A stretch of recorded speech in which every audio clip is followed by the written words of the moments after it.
Yeah, there's a lot of data that heat and humidity combined will actually increase the incidence of common cutaneous skin infections. And I would put staph infections at the top of that list. And certainly I see that every day in my own practice, where in the summer months, I see many more staph infections than I do in cold winter months. And so it's something that I think makes a lot of sense for folks when you talk about how bacteria love warm, moist conditions. But there's also risk for other potential pathogens, and perhaps at higher temperatures, there may be bacteria that are better able to develop resistance to antibiotics. So it may not be just an increase in incidence of infections, but they may become harder to treat in the future in the setting of climate change and increases in heat and humidity. In fact, probably most skin diseases we would put in the category of climate sensitive in some way. And part of that is because the skin is the largest organ and it's our primary interface with our external environment. And so any environmental insult has a unique impact on our skin.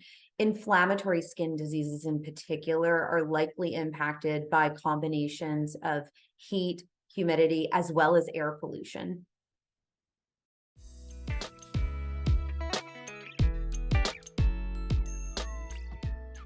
One of the few categories of skin disease that may not be as common would be cold induced or cold exacerbated skin diseases in a warmer, wetter world.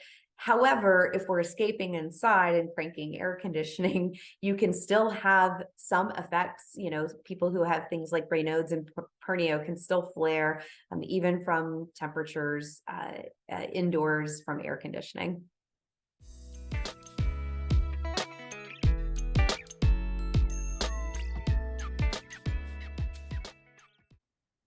Thank you for asking that. This is really important. It's happening now, and it has been happening for a number of years. So make no mistake that this is not some far-flung or far-off threat.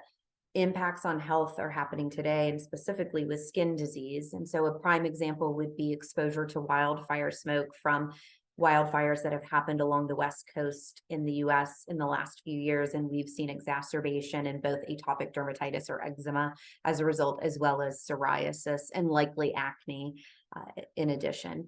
In the Southeast where I live, we have lots of ticks, and the warmer, wetter conditions that climate change is bringing has definitely exacerbated our tick population and therefore transmission of tick-borne illnesses.